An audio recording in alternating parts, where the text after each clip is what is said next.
తిష్టంతి ప్రాణిరక్షార్థం అన్నారు.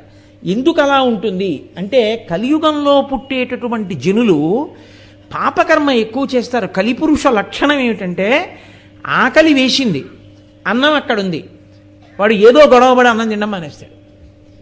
ఇప్పుడు అన్నానికి లోపమా, తిననివాడికి లోపమా? దెబ్బలాడడం ఒక బాధ, అన్నం తినకపోవడం రెండో బాధ. సిద్ధాన్నాన్ని తిరస్కరించడం వల్ల ఇంట్లో లక్ష్మీ కటాక్షాన్ని పోగొట్టుకోవడం మూడో బాధ.